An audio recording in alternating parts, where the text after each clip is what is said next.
ये आपके जनसत्ता का आज का संपादकीय पाठ है। देखिए, संपादकीय पाठ ये आर्टिकल एडिटोरियल आपको प्रारंभिक परीक्षा, मुख्य परीक्षा और इंटरव्यू हर जगह मदद पहुंचाते हैं। यहाँ से एक सामान्य जानकारी भी आप लोगों को मिलती है, तो इन्हें आप लोग जरूर पढ़ा करिएगा। जो आप नहीं समझते, अगर उसकी प्रशंसा करते हैं तो बुरा करते हैं, लेकिन अगर आप उसकी निंदा करते हैं तो और भी बुरा करते हैं। ये लियोनार्डो दा विंची ने ये बात कही है। बाजार की चमक में श्रमिकों की मुश्किलें, तो इसे भी पढ़ लेते हैं। आजकल ऑनलाइन बाजार भी खूब चर्चा में बना हुआ है। अभी आपने देखा है कि गिग वर्कर्स भी काफी चर्चा में बने हुए थे।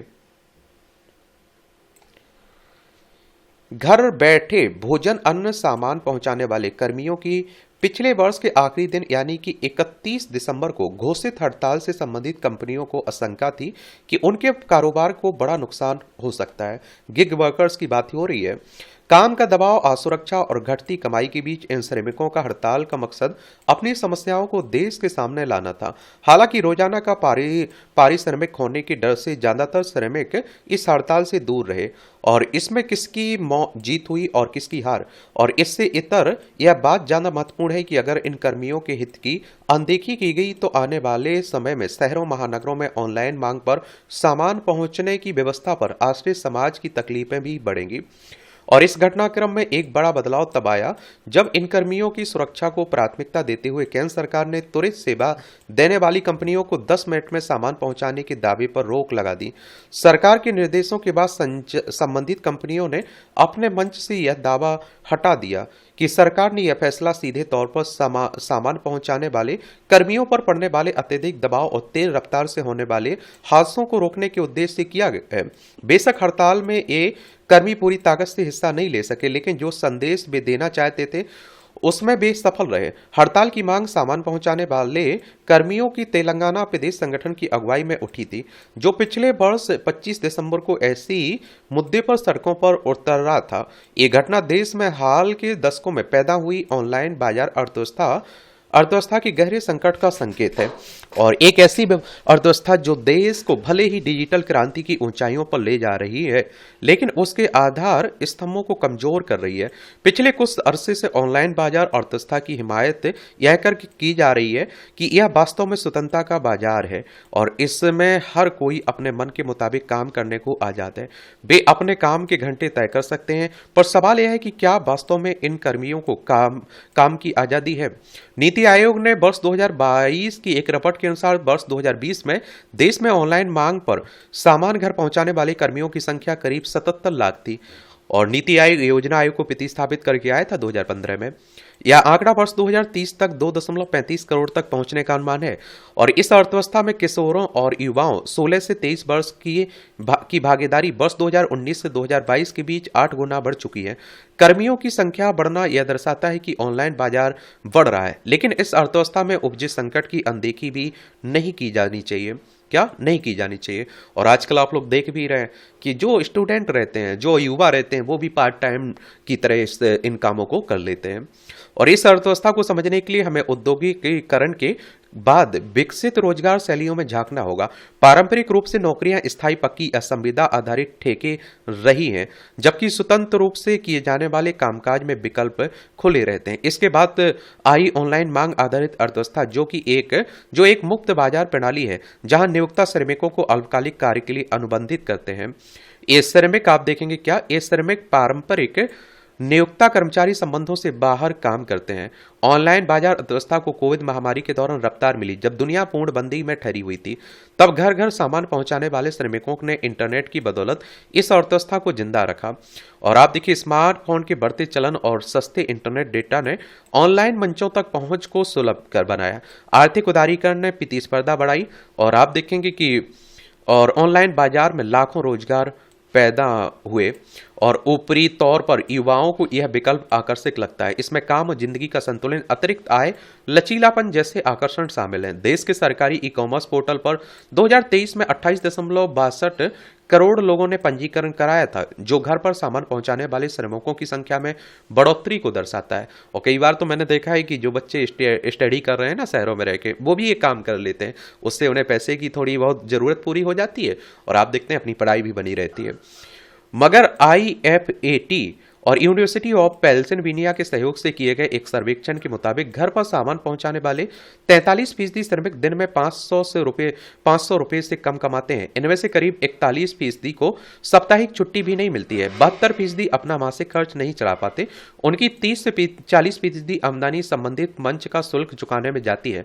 अगर ये सामान पहुंचाने में देरी कर दें तो ग्राहक की शिकायत पर नुकसान भी इन्हें उठाना पड़ता है। जल्दी सामान पहुंचाने के दबाव में हमेशा ये सड़क दुर्घटना की आशंका बनी रहती है। ऐसे में इन्हीं बीमा सुरक्षा की जरूरत है, लेकिन कम की कंपनियों ये सुविधा इन्हें दे पाती हैं। सख्त जाड़े, भीषण गर्मी और तेज बरसात में ग्राहकों के दरवाजे पर जल्दी पहुंचाने की बाध्यता से कुछ छूट जरूरी मिलती है, लेकिन कड़ी मेहनत और तमाम खतरे उठाने के बाद ये 8 से 10 घंटे में बामुश्किल 400 से 700 रुपए की कमाई कर पाते हैं। बेशक कुछ ऑनलाइन कंपनियों में कर्मियों को यह अब स्वास्थ्य और दुर्घटना बीमा की व्यवस्था है, लेकिन पेंशन जैसी सुविधाएं नगण्य है। जिन लोगों के पास मोबाइल इंटरनेट नहीं है भी इस अर्थव्यवस्था से बाहर है, यानी उन्हें यहाँ काम नहीं मिलता है। सवाल है कि जब ब्रिटेन की सर्वोच्च अदालत ऑनलाइन वाहन बुक करने से संबंधित कंपनी के चालकों को न्यूनतम वेतन और छुट्टियों का हक दे सकती है, तो भारत में यह क्यों नहीं किया जा सकता है। हालांकि सरकारें इस दिशा में कदम उठाने का प्रयास कर रही हैं, लेकिन इसकी रफ्तार बहुत धीमी है। जुलाई 2023 में G20 की एक बैठक में प्रधानमंत्री ने ऑनलाइन बाजार में युवाओं के लिए अपार क्षमताएं होने की बात कही थी।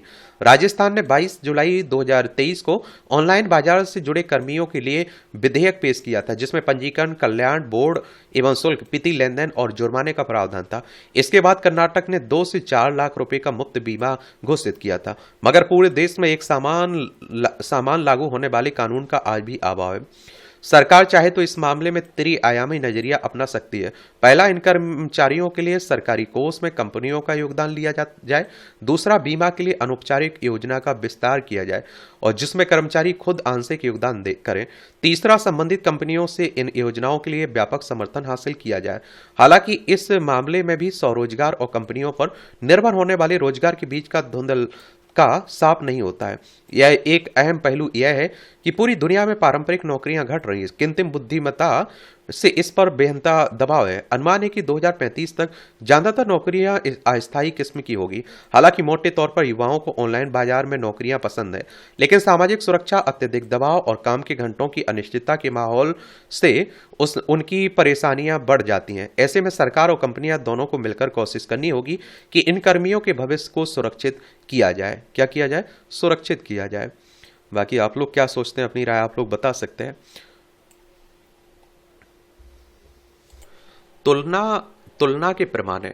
मनुष्य के भीतर तुलना की भावना जन्मजात होती है। जीवन में शायद ही कोई ऐसा व्यक्ति होगा जिसने कभी ना कभी किसी खास इंसान को देखकर यह ना सोचा हो कि मुझे इससे आगे निकलकर दिखाना है। यह भावना ईर्ष्या भी हो सकती है, प्रेरणा भी, लेकिन फर्क केवल सोच की दिशा का होता है। अगर इस भावना को सही दिशा मिल जाए तो यह ही तुलना व्यक्ति के विकास का साधन बन जाती है, और दिशा गलत हो जाए तो यही भावना उसे भीतर से तोड़ देती है। ज्ञान के क्षेत्र में तुलना सबसे स्वस्थ मानी जा सकती है। जब कोई व्यक्ति यह सोचता है कि मुझे फला व्यक्ति से अधिक जानना है, तो अधिक समझना है, तो वह अनजाने में ही सही लेकिन अपने अध्ययन का दायरा बढ़ा लेता है। वह अधिक पढ़ता है, प्रश्न पूछता है, सोचता है और फर्क तर्क करता है। ज्ञान की विशेषता यह है कि जितना बढ़ता है उतना ही व्यक्ति को अपनी अज्ञानता का एहसास होता है, और यही एहसास व्यक्ति को विनम्र बनाता है। इसलिए ज्ञान में प्रतिस्पर्धा अहंकार नहीं बल्कि विवेक और नम्रता को जन्म देती है। ज्ञान में आगे बढ़ने वाला व्यक्ति दूसरों को नीचा नहीं दिखाता बल्कि स्वयं को और बेहतर बनाने में लगा रहता है। शारीरिक क्षमता के संदर्भ में तुलना भी कई बार सकारात्मक परिणाम देती है। अगर कोई व्यक्ति किसी से अधिक मजबूत, स्वस्थ या चुस्त बनने की इच्छा रखता है तो वह अपनी दिनचर्या सुधारता है, वह भोजन पर ध्यान देता है, अनुशासन सीखता है और आलस से बाहर निकलता है। यहाँ तुलना का लाभ यह है कि व्यक्ति अपने शरीर को बोझ नहीं बल्कि साधन समझता है लगता है। एक स्वस्थ शरीर न केवल कार्य क्षमता बढ़ाता है बल्कि मानसिक स्थिरता भी देता है। इस तरह शारीरिक बल की तुलना व्यक्ति को स्वयं के प्रति अधिक जिम्मेदार बनाती है। पद, ओहदा या जिम्मेदारी के संदर्भ में आगे बढ़ने की चाह भी पूरी तरह गलत नहीं है। समाज में व्यवस्था तभी चलती है जब कुछ लोग अधिक उठाने के लिए तैयार हों। अगर कोई व्यक्ति यह सोचकर आगे बढ़ना चाहता है कि वह अधिक बेहतर निर्णय ले सके, अधिक लोगों की सहायता कर सके या अधिक प्रभावी भूमिका निभा सके, तो यह सकारात्मक महत्वाकांक्षा है। समस्या तब आती है जब पद को केवल प्रतिष्ठा और सत्ता का प्रतीक बना लिया जाता है। पद अगर सेवा और उत्तरदायित्व के भाव से जुड़ा हो तो वह व्यक्ति को परिपक्व बनाता है, अन्यथा अहंकारी। अब प्रश्न आता है कि बुराई कहाँ है? बुराई धन की तुलना में है, और धन स्वयं में ना तो अच्छा है और ना बुरा है, वह केवल एक साधन है। मगर जब साधन ना रहकर लक्ष्य बन जाता है तब समस्या शुरू हो जाती है। और जब व्यक्ति यह सोचने लगता है कि मुझे फला से ज्यादा धन चाहिए, तब तुलना पीड़ा नहीं बल्कि बेचैनी बन जाती है। धन की तुलना में व्यक्ति धीरे धीरे यह भूलने लगता है कि धन कैसे कमाया जा रहा है, उसे बस यह दिखता है कि कितना कमाया जा रहा है। धन की दौड़ का सबसे बड़ा खतरा यह है कि इसमें विवेक सबसे पहले खत्म होता है। व्यक्ति सही और गलत, नैतिक और अनैतिक के बीच का फर्क करना या तो भूल जाता है या फिर जानबूझकर अनदेखा कर देता है। मेहनत से धन कमाने में समय लगता है, बल्कि जबकि लालच जल्द परिणाम चाहता है। इसी जल्दी में व्यक्ति संक्षिप्त रास्ता अपनाता है और यही उसे गलत रास्तों की ओर ले जाता है। इसलिए कहा गया है कि धन का नशा सबसे खतरनाक नशा होता है। और एक और महत्वपूर्ण पहलू है संतोष। ज्ञान, शारीरिक बल और पद, इन तीनों में वृद्धि होने पर व्यक्ति के भीतर एक प्रकार की संतुष्टि अपने आप आती है, क्योंकि ये चीजें व्यक्ति को भीतर से मजबूत करती हैं। इसके विपरीत धन बढ़ने के साथ अगर विवेक और मूल्य ना जुड़े तो संतोष नहीं बल्कि लालच बढ़ता है। जितना धन आता है उतना ही और अधिक पाने की चाहत पैदा होती है, और यह चाह कभी खत्म नहीं होती है क्योंकि इसकी कोई सीमा नहीं होती है। यह एक बात और जोड़ना आवश्यक है कि तुलना किससे की जा रही है। तुलना दूसरों से तो अक्सर ईर्ष्या और असंतोष जन्म लेते हैं, लेकिन अगर तुलना अपने बीते हुए स्वयं से है कि मैं कल से आज बेहतर क्या कर पाया, तो यही तुलना आत्मविकास का सबसे मजबूत आधार बनती है। बाहरी तुलना व्यक्ति को बेचैन करती है, जबकि आत्म तुलना व्यक्ति को संतुलित रखती है। इसके साथ साथ जीवन में ठहराव का महत्व भी समझना जरूरी है। केवल आगे बढ़ते रहना ही सफलता नहीं है। कभी कभी रुककर यह देखना भी आवश्यक है कि जो है वह क्यों है और कितना पर्याप्त है। निरंतर तुलना में जीने वाला व्यक्ति वर्तमान का आनंद खो देता है। वह हमेशा भविष्य में जीता है और वर्तमान को बोझ समझने लगता है। तुलना अपने आप में ना अच्छी है ना बुरी, उसकी दिशा तय करती है कि वह व्यक्ति को ऊपर उठाएगी या गिराएगी। ज्ञान, बल और पद में आगे बढ़ने की चाह व्यक्ति को अधिक संवेदनशील, अधिक जिम्मेदार और अधिक मानवीय बनाती है, तो वह सराहनीय है। धन की चाहे विवेक, नैतिकता और संतोष के साथ संतुलित हो, तभी वह जीवन को सुखद बनाती है। तुलना से भागना संभव नहीं है और ना ही आवश्यक है। आवश्यकता है तुलना की दिशा तय करने की। ज्ञान में तुलना करना चाहिए ताकि दृष्टि विस्तृत हो। शक्ति में तुलना करना चाहिए ताकि जीवन अनुशासित हो। पद पर में तुलना किया जाए ताकि उत्तरदायित्व निभाने की क्षमता बढ़े, और धन में तुलना नहीं, संतुलन रखना चाहिए। वास्तविक प्रगति वही है जो व्यक्ति को दूसरों से बड़ा नहीं बल्कि खुद से बेहतर इंसान बनाती है। आप लोग क्या सोचते हैं? अपनी राय आप लोग दे सकते हैं, बता सकते हैं। ये आप देखिए टिप्पणियां रहती हैं, देखना हुआ अगर तो देख सकते हैं आप लोग। इसकी पीडीएफ आपको मिल जाती है, एजुकेशन सर्कल प्लेटफॉर्म है ना, वहां डाल दी जाती है।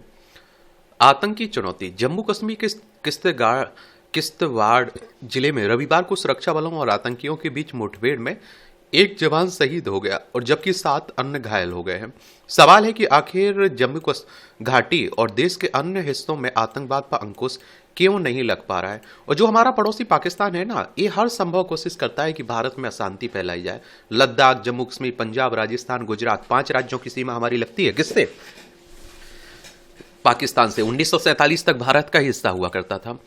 और ये आप देखते हैं कि आतंकियों पर लगाम कसने के सरकार के दावों के बीच इस तरह के नापाक मंसूबे कैसे फलीभूत हो पा रहे हैं, इस पर नए सिरे से मंथन की जरूरत है। यह बात छिपी नहीं है कि भारत में आतंकवाद की जड़ें सीमा पार पाकिस्तान की जमीन में है। किश्तवाड़ जिले के सोननार क्षेत्र में जिन आतंकवादियों के साथ सुरक्षा बलों के जवानों की मुठभेड़ हुई, उनके विदेशी मूल के होने और पाकिस्तान आधारित आतंकी संगठन जैसे मोहम्मद से जुड़े होने के बाद की की बात कही जा रही है। सुरक्षा बलों ने इन आतंकियों की धरपकड़ के लिए क्षेत्र में तलाशी अभियान चलाया था।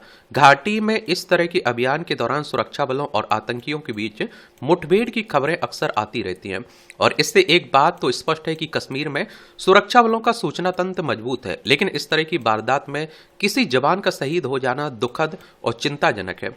ऐसे में सीमा पार से आतंकी घुसपैठ पर पूरी तरह रोक लगाना सबसे महत्वपूर्ण पहलू है। केंद्र सरकार की ओर से अक्सर यह दावा किया जाता है कि पुख्ता सुरक्षा व्यवस्था की बदौलत हाल के वर्षों में सीमा पर घुसपैठ की घटनाओं पर काफी हद तक अंकुश लग गया है। अगर यह सच है तो फिर ज्यादातर वारदातों में विदेशी आतंकियों का नाम सामने क्यों आता है? दावों और हकीकत के बीच के इस अंतर को समझने की जरूरत है। यह सवाल भी अहम है कि देश के भीतर सक्रिय आतंकियों के पास हथियार और गोला बारूद कहां से आ रहे हैं और उनके वित्त पोषण का स्रोत क्या है। आतंकी तंत्र के लिए हवाला के जरिए पैसे भेजने की बात जग जाहिर हो चुकी है, लेकिन अब इसमें क्रिप्टो करेंसी का नाम भी जुड़ गया है। सुरक्षा एजेंसियों ने दावा किया कि जांच में क्रिप्टो हवाला तंत्र का पता चला है जो जम्मू कश्मीर में विदेशी धन का अवैध प्रवाह कर रहा है। जाहिर है कि इस तरह के वित्त पोषण से न केवल आतंकियों के लिए हमले का सामान जुटाया जाता है, बल्कि अलगाववादी तत्वों को सक्रिय करने में भी इसका इस्तेमाल किया जाता है। सुरक्षा बलों के लिए यह एक नई चुनौती है। आतंकवाद का बढ़ता खतरा अब वैश्विक सुरक्षा के लिए एक बड़ी चुनौती बन गया है।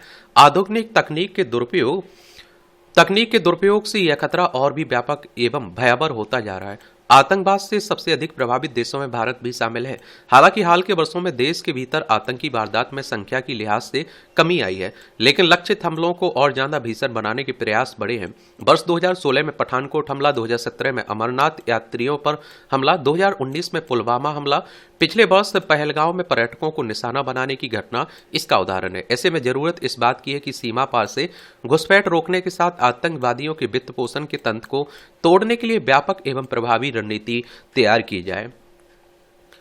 लापरवाही की अति और हादसे किसी चूक का नतीजा हो सकते हैं, लेकिन आप देखते हैं यह संभव है कि इसकी पृष्ठभूमि में ऐसा व्यवस्थागत लापरवाहियां हों जिनकी आमतौर पर अनदेखी कर दी जाती है। उत्तर प्रदेश के ग्रेटर नोएडा के सेक्टर 150 में शनिवार तड़के घने कोहरे के कारण एक कार पानी से भरे गड्ढे में गिर गई और इस हादसे में 27 वर्षीय युवक की जान चली गई। इसे रोजाना होने वाली सड़क दुर्घटनाओं की तरह देखा जा सकता है, लेकिन हादसे के बाद युवक की मौत से पहले जैसी स्थिति सामने आई उससे साफ है कि आपात स्थिति में तत्कालीन प्रतिक्रिया देने के लिए गठित तंत्र किस दुर्दशा और लापरवाही का शिकार है। इससे ज्यादा अफसोसजनक और क्या हो सकता है कि पानी से भरे गड्ढे में अपनी कार के साथ फंसा एक युवक करीब 1.5 घंटे तक मोबाइल की रोशनी के साथ जान बचा लेने की गुहार लगाता रहा और मौके पर मौजूद राज्य आपदा प्रतिक्रिया बल तथा दमकल विभाग का दल वहीं खड़ा अपनी लाचारगिरी का रोना रोता रहा। खबरों के मुताबिक बचाव दल के पास तैराक और पर्याप्त वैकल्पिक संसाधन नहीं थे। तो आप समझ सकते हैं क्या व्यवस्था है। जाहिर है युवक की मौत की मुख्य वजह हादसे के वजह संबंधित महकमों की घोर लापरवाही, बचाव दल की अक्षमता और अपर्याप्त संसाधन थे। यह कल्पना भी तकलीफदेह है कि किसी आपदा या फिर आपात स्थिति में त्वरित प्रतिक्रिया के साथ ज्यादा से ज्यादा इंसानी जान को बचाने के लिए गठित दलों की मौजूदगी के बावजूद एक युवक की जान नहीं बचाई जा सकी। घटना के बाद ऐसे आरोप भी सामने आए कि कुछ दिन पहले वहां एक ट्रक भी हादसे का शिकार हुआ था। वहां इसी तरह की दुर्घटना की आशंका लगातार बनी हुई थी। स्थानीय लोगों ने सुरक्षा के पर्याप्त इंतजाम करने की मांग भी की थी, मगर किसी भी जिम्मेदार अधिकारी विभाग को इसकी जरूरत महसूस नहीं हुई। वहां मजबूत घेराव जोखिम के मद्देनजर संकेतक लगा दिया गया जाए। अब सरकार ने नोएडा प्राधिकरण के सीईओ को हटाने और घटना की जांच के लिए एक विशेष टीम गठित करने का आदेश दिया और किसी मामले के तूल पकड़ने के बाद सरकारी तंत्र की नींद जरूर खुलती है, लेकिन तब तक किसी निर्दोष की जान जा चुकी होती है।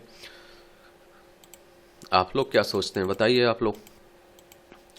ये आप देखिए उत्तर प्रदेश है, लखनऊ इसकी राजधानी, अंतर्राष्ट्रीय सीमा नेपाल से लगती है। राज्यों में आप देखिए बिहार, झारखंड, छत्तीसगढ़, मध्य प्रदेश, राजस्थान, हरियाणा, हिमाचल प्रदेश, उत्तराखंड और दिल्ली से लगती है। विधानसभा में 403 सीटें, विधान परिषद में 100 सीटें, राज्यसभा में 31 सीटें, लोकसभा में 80 सीटें हैं। योगी आदित्यनाथ यहाँ के चीफ मिनिस्टर, मुख्यमंत्री देखने को मिल जाएंगे आपको। ये संपादकीय पाठ कवर होता है। अब आपका कोई सवाल हो मेरे लिए, सुझाव हो तो बता सकते हैं आप लोग। धन्यवाद।